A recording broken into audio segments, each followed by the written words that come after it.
'Family star' ప్రోమోలో కావ్య మాట్లాడిన మాటలకి ప్రతి ఒక్కరికి ఒక డౌటొచ్చింది. కావ్య ఎవరి కోసం మాట్లాడుతుంది? నిఖిల్ కోసమా? అంటే కాదు. నిఖిల్ కోసమైతే కాదు. తన బెస్ట్ ఫ్రెండ్ ఎవరు?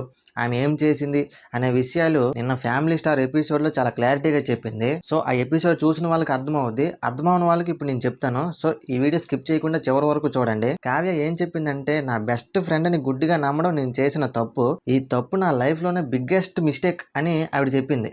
ఎందుకు చెప్పిందంటే, దానికి కూడా ఒక రీజన్ ఉంది. ఆ రీజన్ చెప్పిన తర్వాత నాకైతే నవ్వొచ్చింది. అదేం పెద్ద రీజన్ కాదు. కానీ మన కావ్య ఎందుకో ఆ రీజన్‌ని మైండ్‌లో పెట్టుకొని చాలా బాధపడుతుంది. ఇంతకీ ఆ రీజన్ ఏంటంటే, మన కావ్య వేరే ఒక అమ్మాయితో రూమ్‌లో ఉండేది ఒకప్పుడు. వీళ్ళిద్దరూ కలిసి మూవీస్‌లో ట్రై చేశారు. అయితే వేరే ఇండస్ట్రీ నుంచి కావ్యకి ఒక ఆఫర్ వచ్చింది. అప్పుడు కావ్య ఫ్రెండ్ ఏమన్నదంటే, "వద్దు, ఆ ఇండస్ట్రీ వేస్ట్. నువ్వు అక్కడికెళ్ళావంటే నీ కెరీర్ పోతది." అది ఇది అని చెప్పి కావ్యని వెళ్ళనివ్వకుండా బ్రెయిన్ వాష్ చేసి రూమ్‌లోనే ఉంచేసింది. సర్లే ఫ్రెండ్ చెప్పింది కదా అని కావ్య కూడా ఆ ఇండస్ట్రీకి వెళ్ళకుండా ఆగిపోయింది. కొన్ని రోజుల తర్వాత సేమ్ ఇండస్ట్రీ నుంచి కావ్య ఫ్రెండ్‌కి సేమ్ ఆఫర్ వచ్చింది. అప్పుడు వెంటనే కావ్య ఫ్రెండ్ ఆ ఆఫర్‌ని యూజ్ చేసుకోవడానికి వెళ్ళిపోయింది ఆ ఇండస్ట్రీకి. ఇది తెలిసిన కావ్య చాలా బాధపడింది. ఎందుకంటే బెస్ట్ ఫ్రెండ్ కాబట్టి తనతోనే ఉంటది అని అనుకుంది కావ్య. కానీ కావ్యని వద్దని చెప్పి తను వెళ్ళిపోయిన తర్వాత కావ్య చాలా బాధపడింది. దీన్ని బట్టి నాకు అర్థమైంది ఏంటంటే, కావ్య హార్ట్ అనేది చాలా సెన్సిటివ్. చిన్న చిన్న విషయాలకి తను హర్ట్ అవుద్ది అని నాకైతే అర్థమైంది. సో, అదే కారణంగా నిఖిల్ అండ్ కావ్య మధ్య డిస్టెన్స్ కూడా పెరిగింది అని నేను అనుకుంటున్నాను. ఎందుకంటే లాస్ట్ టైం నిఖిల్ ఒక మాట అన్నాడు. స్మార్ట్ జోడీలో అమర్‌కి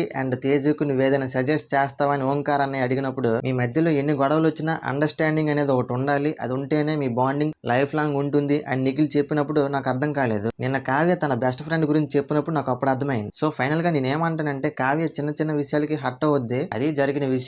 మరి మీకు ఇంకేమైనా డౌట్స్ ఉంటే కామెంట్ సెక్షన్‌లోకి వచ్చేయండి. మనందరం డిస్కస్ చేసుకుందాం. మరి దీని మీద మీ ఒపీనియన్ ఏంటో కామెంట్ చేయండి.